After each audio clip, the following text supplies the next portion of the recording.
Well, thanks for sticking around for the final panel, which is entitled Security for Space and Space for Security, which I think captures, I hope, the tension of some of what we're going to discuss, which is how do you operate securely in space, but then what are the implications for your space operations for security on the ground?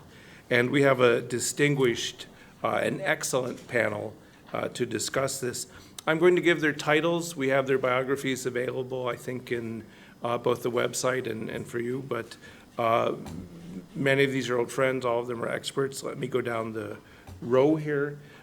Pierre Delsaux, who you heard on the last panel, thank you very much for sticking around for the second one. Director General for Space Policy, Satellite Navigation, Copernicus and Defense at the Commission. So a great job. Next to him is Ms. Mallory Stewart, Deputy Assistant Secretary for Emerging Challenges in Defense Policy in the Bureau of Arms Control and Verification at State, and a graduate of the Legal Advisor's Office, which is always frightening for those of us who are Foreign Service officers, right? But thank you, Mallory, for coming. Next to me is François Rivasseau, who most of you know, right? If you don't know him, you should know him. Stationed here in Washington, tremendous job as at the Commission office here in DC, and now the Special Envoy for Space and head of the Security Policy Division at the EAS, at the External Action Service. So very grateful that you would come back. And last but not least, Frank Kelly, who's the Director of Earth Resources Observation and Science Center at the U.S. Geological Survey, which most of you know plays a crucial role in remote sensing in Earth observation. So what I thought we'd do is I'm going to ask each of the panelists to speak. We'll go down the row. We'll skip me. Then I'm going to ask them a few questions. Then we'll throw it open to you, and then we'll wind up. But with that, Pierre, I know it's not fair since you've barely had a break, but can we start with you, please? It's not fair for them, not for me. Okay.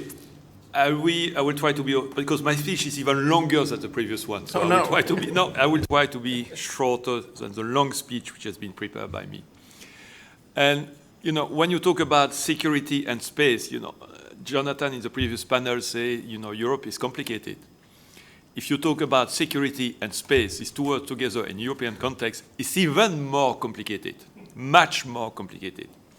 Why?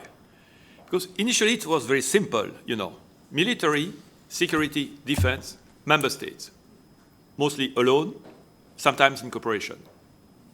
Civil use of space, European Commission, and also some member states, but European Commission has a very important role to play. So it's an easy distinction, at least as a start.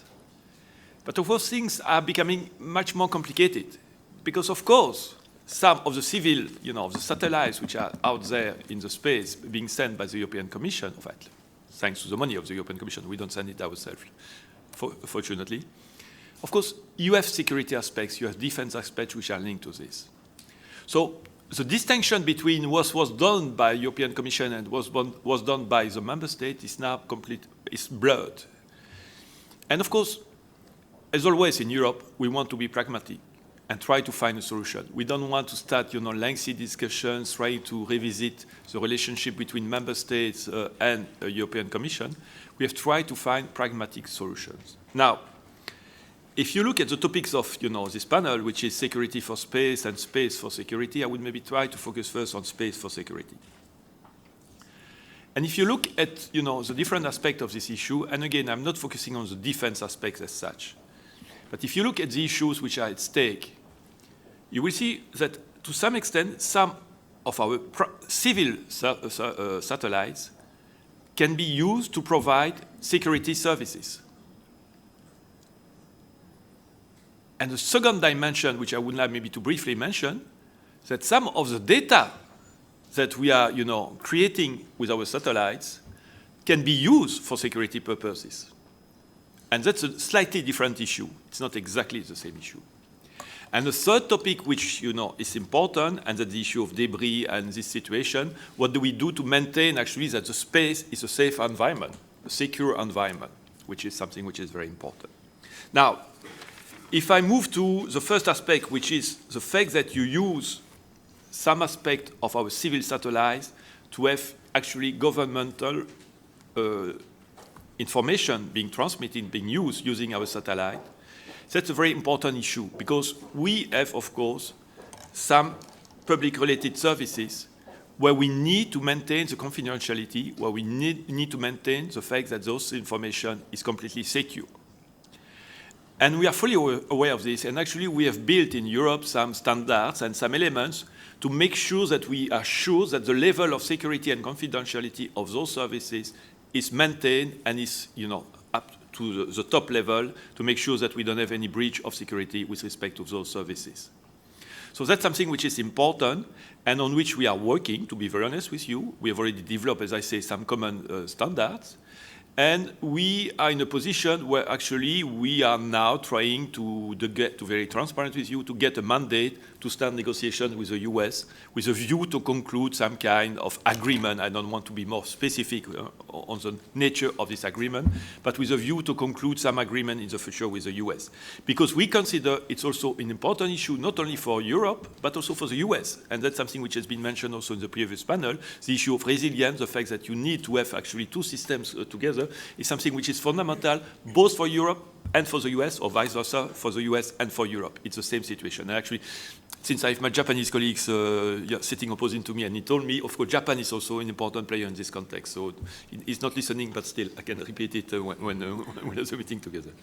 So that's something which is really important. Second aspect, because I promise I will be short, as I said, we have more and more, data generated by our satellites, which are used to provide security services. If I look at the European situation, for instance, one of the important issues for the moment, it's not only in Europe, but it's a very important issue in Europe, is the issue of border control. And the truth, and for instance, some of the data which are generated by Copernicus could be used actually to have a more effective border control. And that's something on which we are working, and which also some private operators, but we are working to create this kind of new services based on the data available. And you have many other examples of those services linked to security, which will be based on the data generated by our satellites. So we believe that's a second aspect which is very important. And final aspect, because I promised I would be very short, that the use of, of debris and the situation in the space to make sure actually that we don't have any problem in the space. We know it's a concern also for my, my neighbor, for the US, for everybody actually, because you don't want to have too many debris in the space, creating problems, of course, for all of us, for all the satellites which are there. Now, again, if you look at the European situation, it's very complex. Why? Because that's linked to the military sector. To some extent, those satellites are linked to the military sector, so normally it's the member states' competence. But on the other hand, we also, as a Commission, we realized that it was not possible to have only an approach member state per member state. So what have we done, actually? We have created an initiative which is called Space Surveillance and Tracking Initiatives, where basically we have put around the table a certain number of member states, the key member states, actually, to be very honest, with respect to satellite, where basically they work together to develop a program to look at this issue. And the role of the Commission has been what, basically? But to combine the effort of those member states, to make sure actually that those member states work together. So we are not as such responsible for it, but we are making sure that those member states work together. And we believe that's a very efficient approach, again, pragmatic approach, where you have some issues which are of the competence of the member states, because they are defense-related, but where the Commission plays a role just to make sure that we have some kind of coordination. So far, we have a limited number of member states, the most important one from a defense and satellite point of view, but we want to expand this to other member states. And of course, in the context of the discussion with the US, we believe this is a platform which could be used also to reinforce our cooperation with the US on a bilateral basis, because we believe it's a way, actually, pragmatic way to solve and to address this issue of security in space. I promise I would be short. I'm stopping here, and thank you very much for your attention. Thank you, Pierre. Mallory, please. Thank you. Following up on Pierre's good lead-in, I think Can you press this button? Sorry, because I'm going to speak. I think I need to briefly discuss some of the steps the United States is taking diplomatically in concert with our friends and partners in Europe and around the globe, to address the challenges of an increasingly congested and contested space environment, protecting the national security of the United States and its allies by preventing conflict from extending into space is a major goal of our diplomatic engagements. In that regard, we work to prevent conflict from extending into space via two diplomatic approaches. First, through strengthening our space security cooperation with allies and partners, including by sharing space situational awareness and technology cooperation. And two, through encouraging norms of responsible behavior to prevent mishaps, misperceptions, and the chances of miscalculation, and to highlight where there is intentional deviation from such responsible behavior. Under the first diplomatic approach, we seek to gain the support of our allies and friends, both to enhance our collective space security and situational awareness efforts, and also to enhance the resilience of U.S. space systems. The State Department has established numerous space security dialogues with our allies and partners. We currently have 15 bilateral and multilateral dialogues around the world, and these dialogues help us to explain our understanding of the collective threats, as well as our diplomatic and national security goals. Tomorrow, I actually look forward to co-chairing with my co-panelists the security track of our regular U.S. EU space cooperation dialogue. Over the past decade, these discussions have increasingly focused on opportunities for space security cooperation with the EU as well as EU member states. Another key element of our international cooperation lies in space situational awareness, particularly in SSA information sharing agreements and arrangements with foreign partners.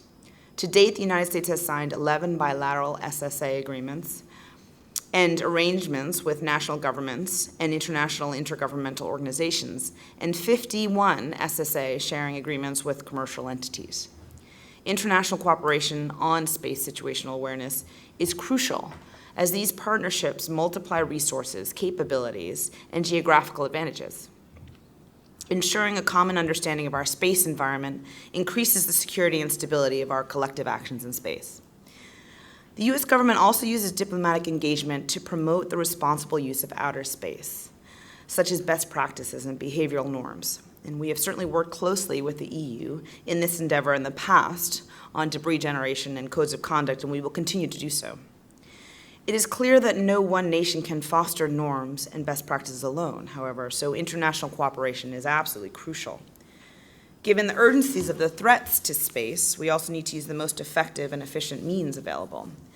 And in this regard, I want to note that the July 2013 UN group of governmental experts on transparency and confidence-building measures in outer space recommended a range of measures to ensure stability in space in the form of national commitments as well as through bilateral, regional, and multilateral cooperation.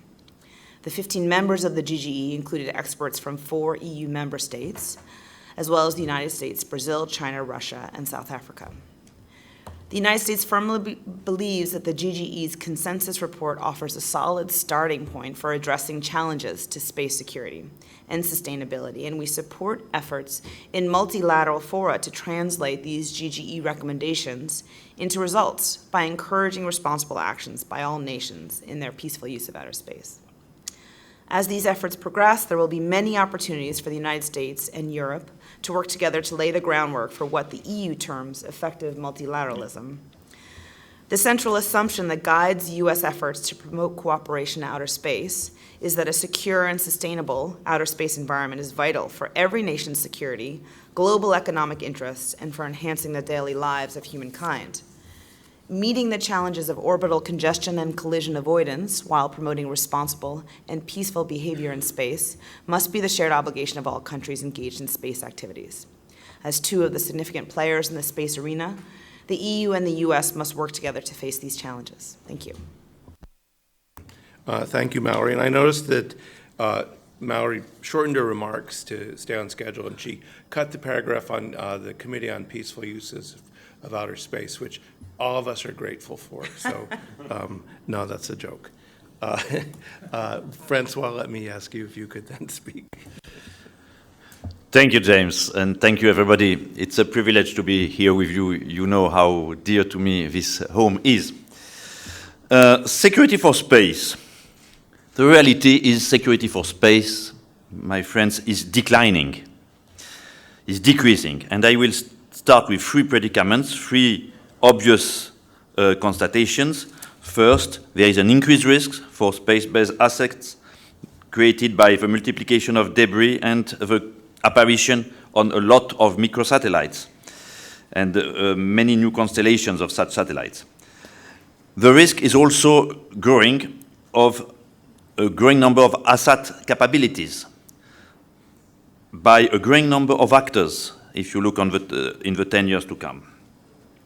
So this is the first risk, first reason why security for space is decreasing. Second reason, you have a new, entirely new risk which has appeared, which may be even worse than the previous one, which is the cyber risk.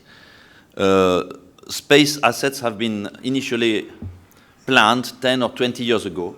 They were not taking into account the full necessities, the full implications of the development of cyber insecurity. And think about what the big internet companies are promising us.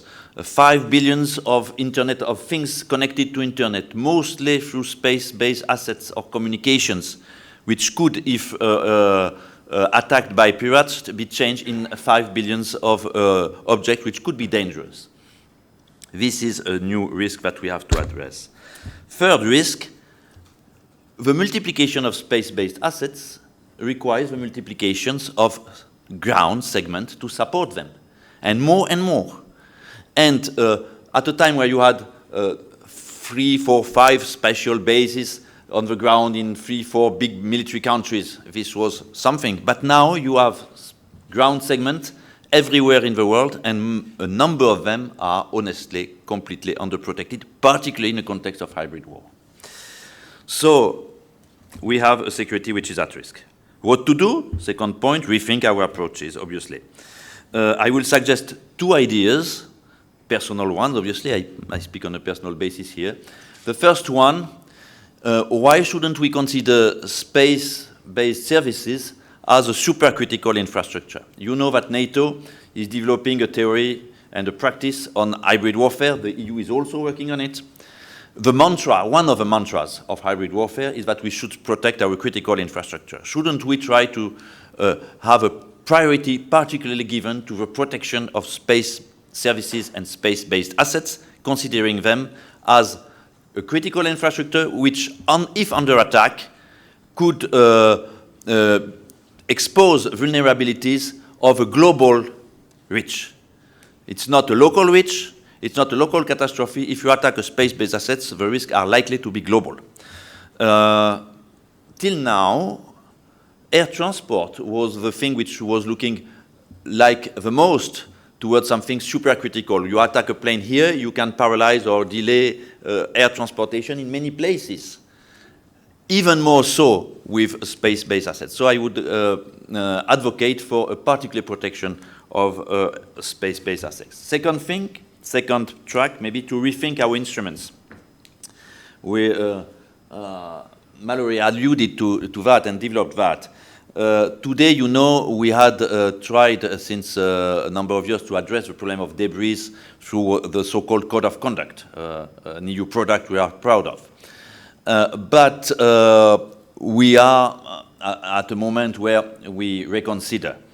And the new mantra we hear is, we should try to go bilateral and to particularly between the main space powers. And obviously we welcome that entirely. Anything which can be done to improve adherence by the international community to rules of the road, and particularly by most important players, is entirely to be supported without any restriction of mind.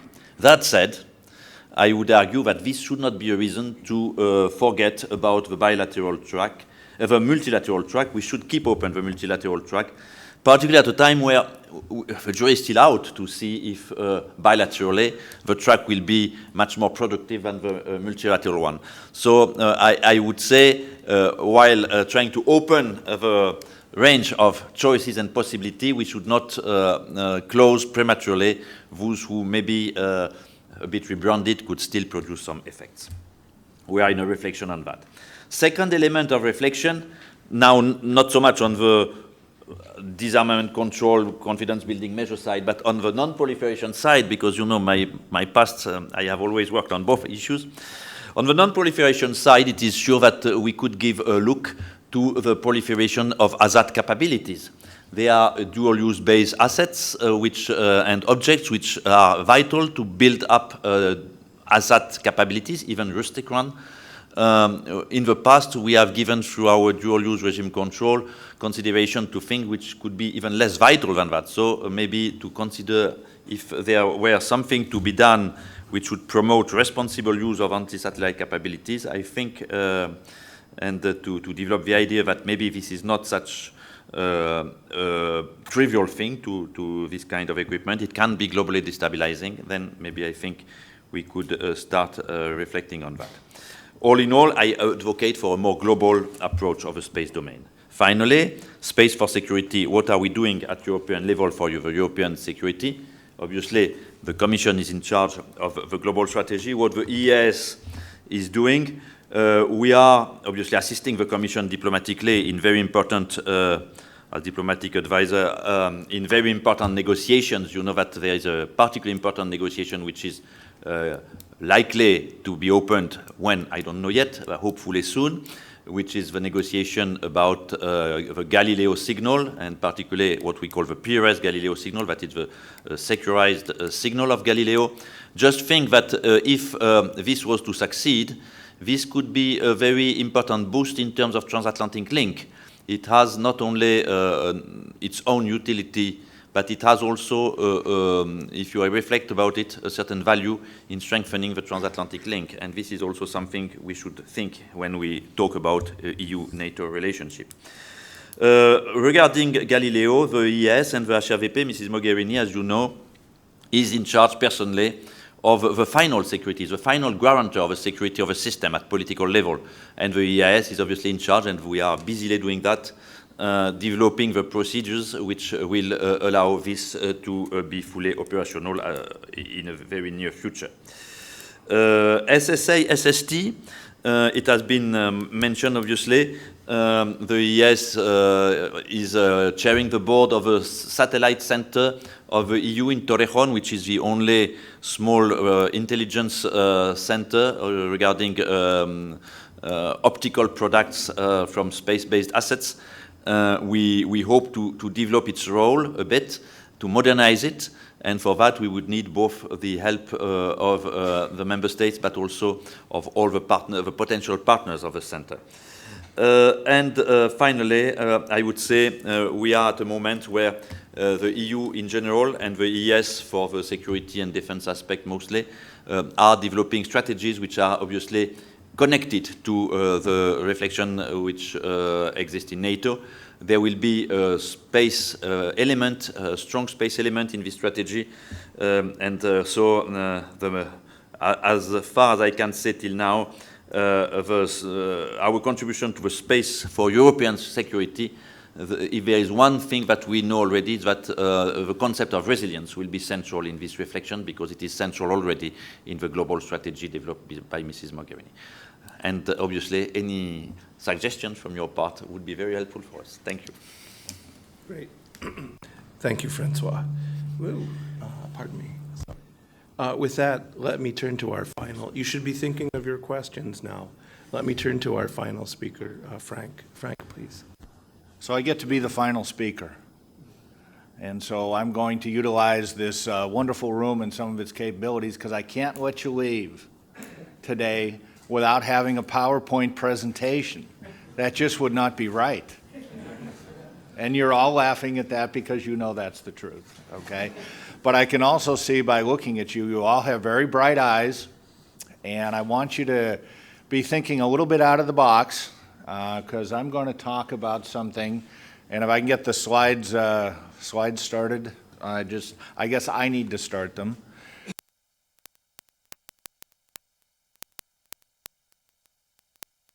Major disasters. And so now you're asking, okay, how does that fit in with security, and how am I going to make this work? Well, you're going to help me, and if my embedded video works, I'll answer all your questions, before I'm done, okay? I also have the privilege of being the board chair of the International Charter at this point. And I'll explain a little bit about that. I won't go heavily into the organization, but I have the opportunity to represent that organization internationally right now.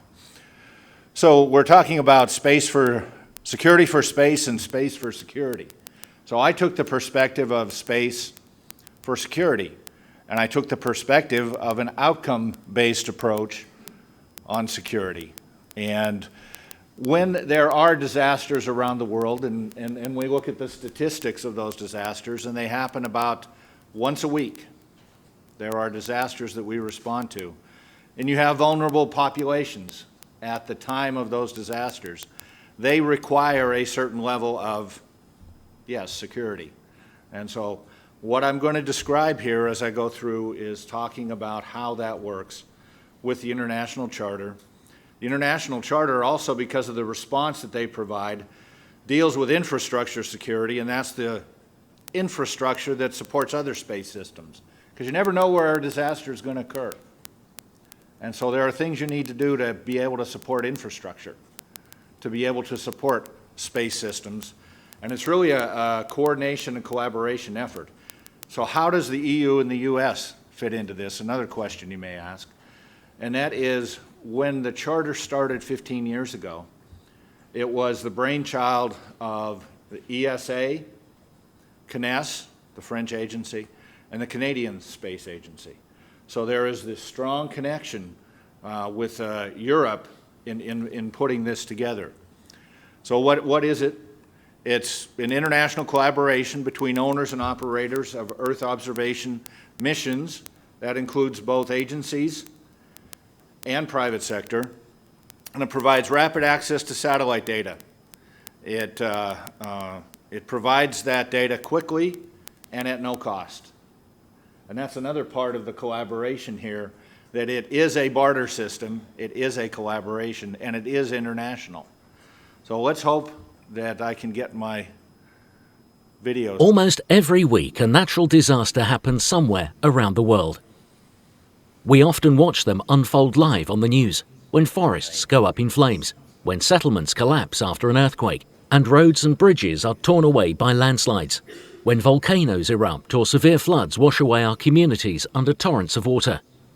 When major disasters threaten, the lives of thousands can be put at risk.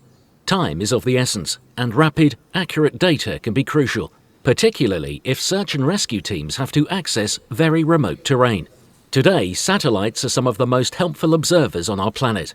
From orbit, they can see through the clouds, detect storms and fires, and even reveal the slightest movement in the Earth's crust, literally anywhere in the world. However, satellites are always moving. They pass over a region affected by a disaster for only a few seconds, and return anywhere from hours to days later. It is unlikely that a single satellite would be in place to witness a disaster when it happens. But there are many satellites circling our planet, each on a different track and capturing different views of our Earth. The chance of getting the perfect picture of the disaster zone is much higher if rescue teams can combine all of these views and pick the best of them. This is the idea behind the International Charter Space and Major Disasters, founded in the year 2000 by the European, French, and Canadian space agencies, providing the best available satellite pictures to help with disaster relief and recovery anywhere in the world, and doing it without expecting anything in return. Today, more countries from all around the world have chosen to commit their satellites to help provide the information necessary to understand the impact of major disasters, what has happened, who has been affected, and how to respond effectively. And every country in the world can access this information through the universal access the International Charter offers. An earthquake in Asia. One satellite has provided a high-resolution image of the area before, and another satellite passes over just after the tremor. The images show where homes and villages have collapsed and where roads have been blocked by landslides.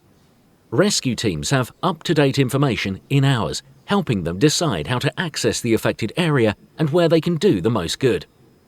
A volcanic eruption in Africa. Special satellites are configured to observe the lava, smoke, and dust, and to deliver high-resolution maps of the affected communities.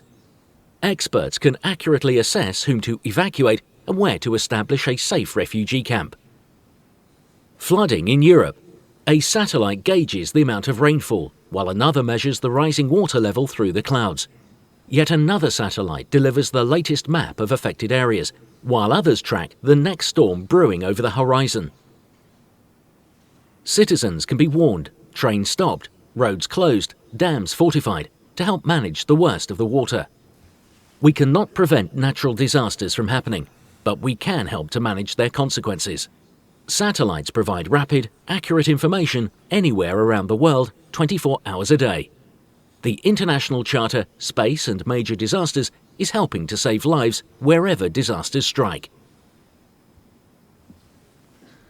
You got to give me a minute, because every time I do that, my hand really hurts after I get done with that presentation. It's a lot to draw that for the 3 minutes and so many seconds. No, but that gives you a good idea of what I'm talking about here with the International Charter. Now, the Charter members, you can see them here on this slide. It is worldwide, and there are 38 Charter satellites that are involved in the Charter at this point, 32 optical and 6 of which are SAR, providing the SAR information. Licenses for the data are provided, some multiple, some single-use licenses, but that all gets worked out within the Charter in providing that data to the responders.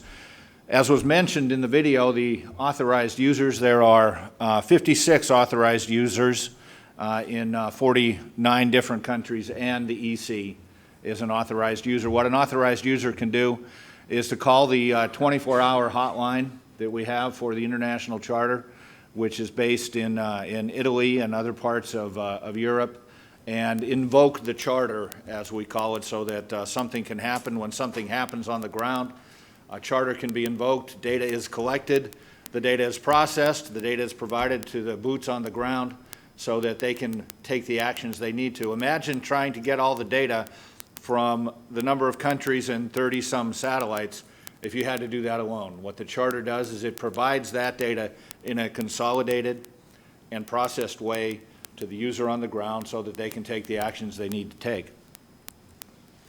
So when you look at the types of activations over the last 14 years or so, there's really two types. There's flooding, and then there's the rest. Most of what happens around the world, 51% deals with flooding and with water events. And the rest, there's a number of different things, earthquakes, volcanoes, fire happening around the world. You can get an idea of where the Charter has been invoked for the 14 years or so. Here are just the highlights, if you will. Not that we like to highlight disaster, but the highlights for the specific years. And you can see in 2004, of course, the major tsunami. And here in 15, the Charter was invoked for the aircraft crash that just happened in Egypt and the earthquake in Nepal. So these are things that you see in the news, and you know that there is a response that is using satellite information to provide the populations who have to deal with what's going on an ability to secure where they are, know where they are, understand their new conditions, because a disaster just changed their life. And they need to understand how they are safe, how they are secure in that new environment. So just a few examples. 11 March of 2014, the China Meteorological Administration was the requester, and this was the Malaysia Airlines flight MH370.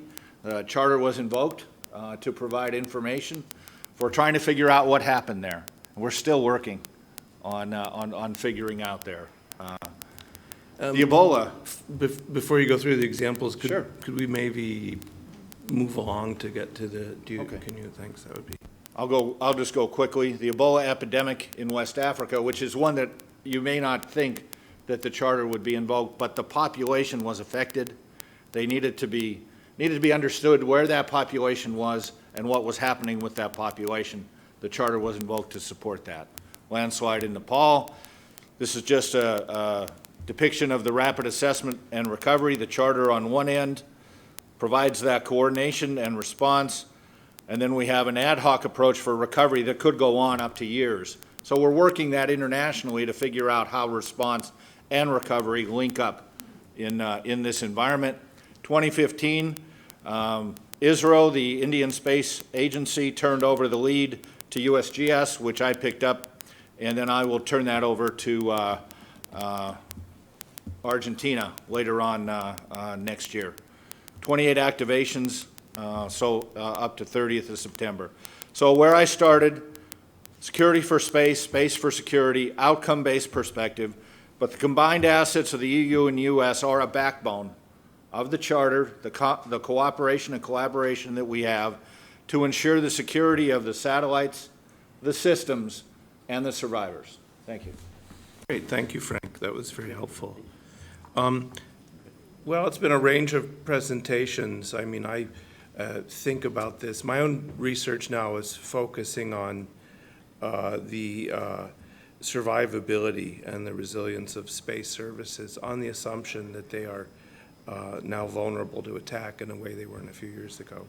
But we can come back to that perhaps if people want. Maybe we can start, and I can ask again the panelists to just go down the row and speak briefly on where they think the strengths of U.S. EU cooperation are and where they think it could be improved. So I didn't prepare them on this one. But when we think about it, we've heard a lot of, the areas where cooperation is valuable. What are the strengths, right? And what would you like to see improve? And you can maybe just tell us tomorrow's agenda. That might help. But Pierre, can we start with you? Thank you. That I give you tomorrow's agenda? Not at all. No chance. No. It's worth a try. No, you can always try, of course, but it's security. We're talking about security matters, so that's... Now, first of all, I would like to come back because what we've heard in the panel demonstrates that when we talk about security and space, actually, we cover many different issues under the same topic. And to some extent, what Mallory spoke about, which is important, what do we do with debris in the space, it's not exactly the same thing that the last presentation explained to us, which is basically how can we use the data coming from the satellite to monitor, what's going on Earth. So, and cybersecurity, which has been mentioned by François, is another issue which is also very important. So, maybe before responding, I'm going to respond to your question, but before responding to your question, I would simply say that when we talk about security and space, we are covering a whole range of different issues. And the responses to those different issues might differ. And to come back to your question, yes, we can always improve. First of all, by definition, we can always improve the cooperation. That's for sure. But again, to respond to your question, we would need to go through the different issues and to see what we are doing and to see to which extent we can improve it.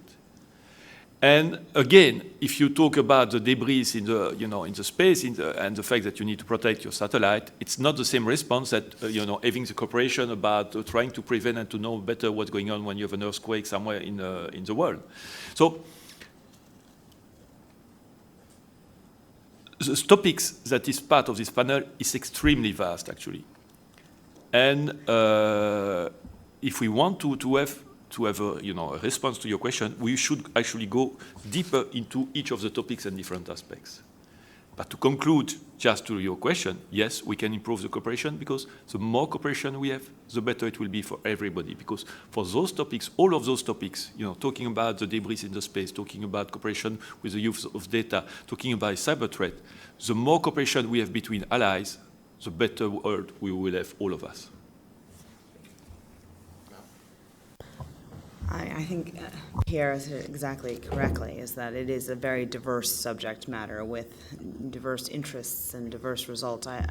Speaking on the narrow window of it, in which I usually operate in the diplomacy front, I think the coordination with the EU on international norms development has been exceptional and has very, very much helped in progressing an idea that the negligent or intentional long-lasting debris generation is something that should be avoided. And I think between the code of conduct conversations and between our outreach, I think the U.S. and the EU have very effectively placed a good amount of pressure on the international community to try to avoid the development of debris. So that's one element of the usefulness of our relationship in encouraging sort of responsible behaviors. So again, recognizing and completely agreeing that it's a very complicated subject matter. I think that we've been able to, in certain limited areas, including in disaster sort of coordination, as we just heard, and in norms development, we've been able to coordinate effectively to achieve better results than we could independently. Is there room for greater cooperation? I'd also agree that there always is room for greater cooperation, I think. The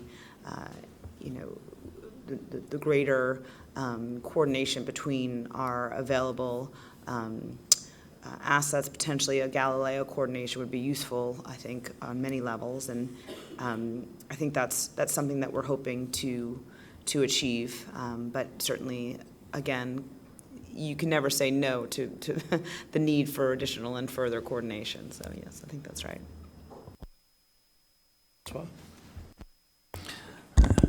If I want to be blunt and very frank, I would say the most civilian the cooperation, the easier one, the most defense-oriented cooperation, the most difficult one. But obviously, as previous speakers have said, this has to be looked issue by issue. But let's say this is a general trend, obviously, which is explained by the specific nature of repartition of the activities in the EU, including the fact that till very recently, the EU Commission was not willing to involve itself in defense and security issues. So there is a change today, but well, we are just seeing the beginning of it, and I'm sure that this will bear fruits. Another element that I submit to you is that unlike in the aviation, in the air transportation, you know that 42% of Boeing parts are made in Europe, and 51 of Airbus are made in the US. I think that's the last figures. The same is not as true in space. Space business models in Europe and in the US are still very different, and maybe in the future we would benefit of more interaction between companies making space business. This you could think about a number of applications ranging from launchers to space segment, from launchers to the heaviest and more difficult satellites. That mostly because till a recent date, the development of space activities was almost entirely state-driven or public money-driven. But now, both in the US and in Europe, we have more mature societies, particularly in Europe in the fields of communications. And I think there are possibly in the future places for improvements here. Thank you. You just heard what I thought about collaboration and cooperation, and I believe it does work. But one thing I hadn't really heard mentioned here, and that is commercial providers and what commercial providers bring to this, and in engaging as what we say in the U.S. a public-private partnership, and how those partnerships may or could work in terms of perspectives that industry, commercial providers bring to this collaboration, whether they be providing data for what I described, or many other aspects of what commerce can do. And I think that's an area that is just starting to figure out where it is and where it might be going. Well, thank you. That one was such a softball. I was going to ask them where there are areas of competition, but I think maybe we'll ask something a little more pointed. If you have questions, raise your hand. But let me begin by saying one of the difficulties from the outside in thinking about how to cooperate between the U.S. and Europe is the Commission's competency when it comes to security, right? And the differences between the Commission and the member state. So how do those differences in competencies in responsibility for military security, for other kinds of security between the members and the Commission shape our ability to cooperate in space. I'm going to leave that open for anyone to start, maybe Francois, rather than put, we're always putting Pierre on the spot, or Mallory. Do you want to? I think it's all through time. It requires a bit more time on the European side to put everybody on the same line, maybe even in China. But when I look to the interagency process in the US, I think finally we are not so far behind, you know? I mean, I think we just have to, from a collaboration and legal perspective, understand where the competencies lie and the legal authorities fall. And I think sometimes it takes some time for the U.S. to understand with our international partners where the appropriate legal authorities exist to make agreements at different levels. So it really just comes down to, you know, negotiating with the right counterparts and ensuring that the authorities exist to achieve what we hope to accomplish together. But I don't think this is in any way a new issue. I mean, we've been cooperating for several years with not just the EU, but many countries that have a diversification of sort of authorities and competencies within their system. So, you know, it's something that we can certainly address and have been addressing. And of course, we have our own federalism issues, so we understand how these things sometimes play out. Again, I don't deny the complexity, but at the end of the day, if you have a consensus of what you want to achieve, and I believe in this area between Europe and the US, globally speaking, we have a consensus on what we want to achieve, you always find a solution. Maybe it's a little bit slower, it's a little bit more complicated, but you find a solution at the end of the day.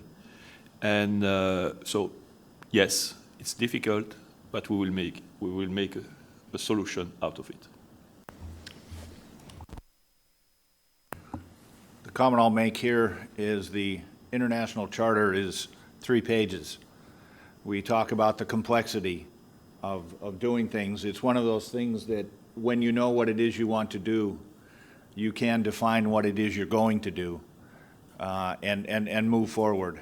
And, you know, we've been doing it for 15 years. That doesn't make us, you know, any more than 15 years into it. We hope there's not any more disasters we have to support. But we've done it in a very concerted and strict way to deal with the complexity. So I agree, yes, it can be done. Okay, great. Did we have, I see one in the back. Yes, I'm Russell King, retired federal employee. To the best of my knowledge right now, our astronauts, when they go into space, they're launched in Russian spacecraft from Kazakhstan, and I believe the space tourist agencies pay Russia an exorbitant amount of money to launch the space tourists up in outer space. But I was wondering about our future prospects of launching manned spacecraft, either by the United States, the European Union, or private industry, because I know some of you are as inspired as I am by reading about John Kennedy and Richard Nixon and about the worthiness of manned spaceflight. Are we doing anything with that? For Europe, European Union, let's be clear, it's not part of our project. As I say, we are not in this kind of situation. And we don't intend to, of course, we contribute to international programs, but as such, I mean, we are not, we don't plan to do it. Now, yes, we know it's something which is going to happen. I mean, that we know that U.S., probably Mallory will say much more about it. I mean, the U.S. is working on some programs. And you have private operators also trying to do it. And even if you go to the movie theater, I mean, I've seen a movie with a man on match. I mean, so it's possible. On that one? It is sure that nobody can ignore diplomacy, and the evolution of a relationship with Russia has obviously been evolving. The relationship with Russia has evolved in the last years. So there will be probably some new reflections about how to ensure our access to space, particularly when it comes to launches. And that said, we have also some contracts with them, and so we have to comply with them. About the programs, we are always we are always ready, I think, to discuss with all the partners if there are some associations which can be useful, as Mr. Delsaux said. Okay. So when you think about security in space, one aspect of it might very well be resiliency in the delivery of space services. And on that note, let me ask a two-part question. First, where are we in terms of interoperability for things like remote sensing communications? And second, the harder question, how would interoperability and cooperation work the day after an attack on U.S. space assets? So why don't we start there?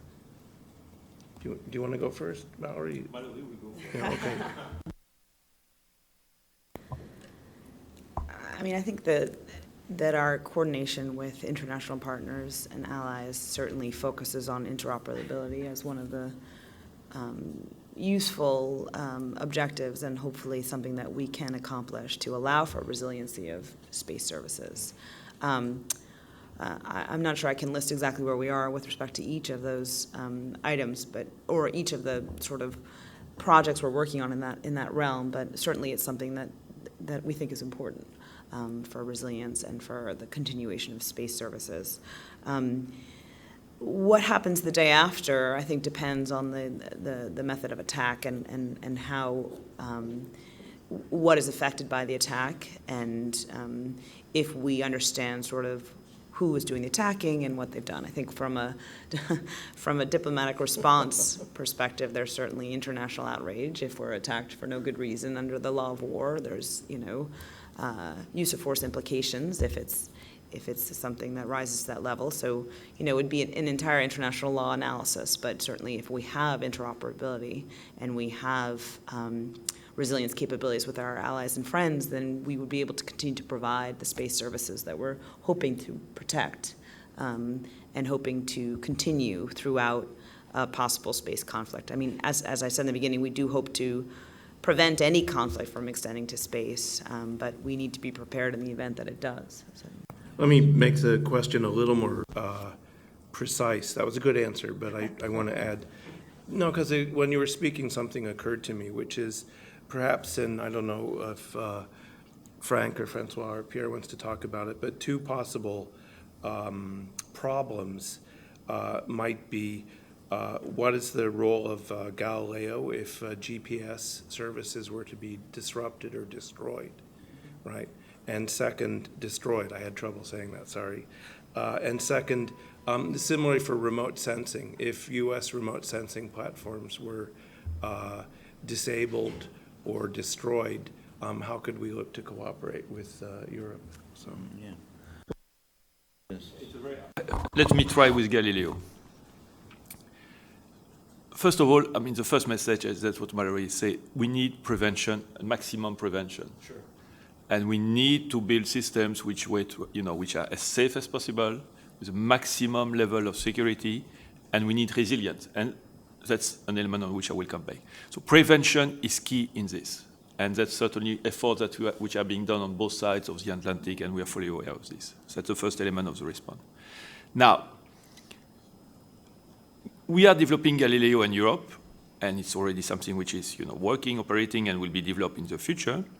I mentioned in my presentation the fact that we would have this public-related services, PRS, which could be part of the response that to the question you raised. Now, on PRS, as I said, I mean, we are not yet in the phase where we've concluded some kind of consensus and agreement with the U.S., but clearly, on our side, we have a willingness to do so, and I believe there is the same willingness on the U.S. side. Of course, we have to see the condition, we have to see, technical elements, and we have many elements that we need to take into account. But there is a willingness to find a solution. And of course, to come back to your question, if we find these kinds of agreement, it might help, of course, if you have an attack against the GPS system, or vice versa, against the Galileo system, we can have this kind of safe solution which would be available there for both of us, depending, of course, who is attacked in the first phase. Yes, the answer is a mix of we should be prepared to operate in a downgraded, degraded environment. This is obvious. This is true for the US. This is also true for the EU. And the logic is a bit the same, if I may, than with cyber services. In case of a cyber attack, you have to be ready to operate in a downgraded environment. An important element, a key element of a solution is resilience through redundancy. You know, in cyber, you create mirror websites that are ready to operate and are safe because they are blocked from the exterior. They are immune to attacks, and if there is an attack which destroys or paralyzes your network, you can transfer quickly on the mirror network. The same for space-based assets. Galileo is possibly the most important example in the future, immediate future, but redundancy is also important in other elements of the space industry. I think about launchers, for example, which is another important element. But you could also think of other examples of redundancy as a main principle for resilience. So downgraded, to be prepared to operate in a downgraded environment, to be resilient through better security and redundancy as a key element. These are, for the time being, the main tracks we are using to approach the problem. Okay. Frank, you're sort of a living example of cooperation and resiliency. So, yeah, let me give you a couple thoughts. The number 38, we had 38 satellites that we deal with. 32 optical and 6 SAR. Francois's comment about redundancy, and as I would say, defense in depth, so that you have the depth that you need in terms of doing that international collaboration for the charter. But when you look at the remote sensing aspects, and I also operate the Landsat program for the U.S. Geological Survey, we are cooperating all in with Sentinel-2, with the information that we are getting from Sentinel-2, the Copernicus program, to be able to have that data processed so that it will be analysis ready, so that the user of the data won't know where it comes from, won't have to have that understanding and be agnostic to what that data is as it comes in, and we'll provide analysis-ready data. That's the goal that we're working with here at the USGS in the U.S. and with our partners in Europe. I'll just make a comment, which is a useful goal for the United States would be to think about how to complicate adversary planning and attacking space assets. And one way to do that is through commercial contracts with remote sensing or communications, and through cooperative agreements. But doing this puts European space assets at some higher degree of risk. This is ultimately a political decision that would need to, I'm not sure that the existing mechanisms for U.S. EU cooperation are adequate for this kind of consideration. It would be, in the NATO context, something that would go to the NAC. What's the equivalent? How would you make that decision if you were put in that position? And it would be ad hoc, I presume, but I don't know. It depends on the systems. It depends on the systems. Some systems we are still busy developing such procedures. Some other systems, the procedures already exist. If we had to make joint decisions, I think between the US and the EU, we have a number of channels. The U.S. EU Space Council of tomorrow is only the most visible routinary one, I would say, but and it is something recent. But we could certainly, would operational needs appear, be able to develop structures under it if need be. I think that's right. I would just add that the NATO analogy is actually a useful one in the sense of, if you attack an asset with the intent of either getting the action to diminish U.S. capabilities and the asset happens to be a European asset, then you're also attacking the European Union. You're attacking that party. So I think, you know, the considerations that go into the redundancy and resilience of space structures does have to translate into a ally relationship context and an understanding of the commitments and countervailing weights that you know, obligation responsibility entails. And I think, you know, you mentioned earlier if GPS were attacked, well, that certainly wouldn't just be an implication for the U.S., it would be an implication for a large portion of the world. Yeah, exactly. Yeah. So it becomes, by globalizing space assets in general and having their effects felt around the world, regardless of the owner of that particular satellite, you essentially globalize the response potential as well. And I think that's an element that helps hopefully to deter attacks, and as you say, keeps sort of the potential attackers guessing as to what the possible consequences for that action would be. Thank you. Do you want to add anything? You know, of course, I don't disagree with what is being said. I fully agree with what is being said.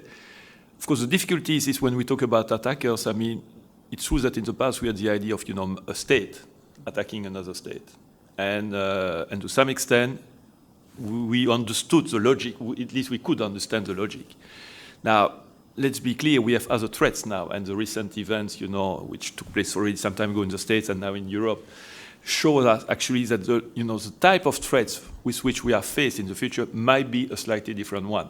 Maybe the tools will be the same, but those using those tools have a different logic than a normal state, I would say. And for instance, in this context, I'm not sure that the fact that GPS has useful effect all over the world is an element which will be taken into account. Or on the contrary, I would say that would be an element taken into account just to attack GPS in this context. So, and again, we have, you know, we need to reflect on this, and we need to integrate that dimension in our reflection. And I'm sure this is I'm not sure this is the right place to do it, but I mean, we need to, and we are doing it, we are integrating this kind of reflection, because we have this kind of new threats which are coming from new organisms, I would say, I don't know how to call them, but which are important and could be maybe the threat of the future. Is this something you've thought about in your group, Frank? I know it's certainly come up with Landsat. Well, I think an important aspect with Landsat or the remote sensing satellites that we share worldwide is that we build them to a certain design life, and then we're very happy when they fly for 10 or 20 or 25 years and we continue to get data. I think the security posture changes when you have assets that you're still using that are that old. Because if you took out GPS, I'll take the premise of your question, there would be a reaction. If you take out a satellite that's already flown for 25 years, and maybe it's coming to the end of its useful life, but it's still working, is that the kind of message someone would want to send? And how then do we deal with that reaction? Because that is different than reacting to something that's going to impact everybody immediately. And so those are other aspects that we're thinking about in terms of what are target systems and how do we deal with that and what reactions do we take to them. And it's just starting to be looked at. Final questions from the audience? Go ahead, please. There at 11 o'clock. Stewart referenced. Oh, thank you. I'm Tim Logue from Thales Alenia Space, representative office here. Was curious it occurred to me, there's been some interesting evolution over the last 5 years, and particularly over the last 3, about cooperation, particularly with regard to space situational awareness, both among states. Ms. Stewart referenced the bilateral agreements that have been going on. And there's also, from the operational space side, from the commercial space side, you've seen the creation of the Space Data Association, which is, in fact, housed in the Isle of Man, coincidentally. And you've got a tremendous evolution from my distant view, between the commercial satellite operators, not just U.S. and European, but really global, and the U.S. Air Force with the JSPOC and the commercial cell that's been set up there. And I'm just curious for the European representatives whether there's a feeling that, you know, being, I wouldn't say the coat holders for that effort, but whether there's some European addition or addendum to that that they feel they need to contribute, or the U.S. would prefer that they contribute.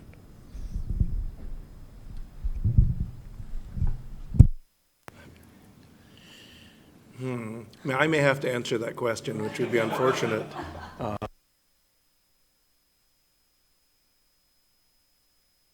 I think, François, Pierre, do you want to know? To respond to the question. Well, James, I don't know what you intend to say, but for sure we could think about it. If there is a reciprocal interest, I think we could do it. There are some obvious technicalities which come into mind. The question is, are we going to be able to convince our political masters that these opportunities deserve to be seized, and that some money will be made available? This is, honestly, one of the issues which could be at stake during our reflection of next year. The Commission will lead a reflection on the strategy for space. This will be an element, a possible element of it. So I will not anticipate the reflection. I will just tell you that this concern will be part of a reflection for sure. I mean, François is a real diplomat, so he just...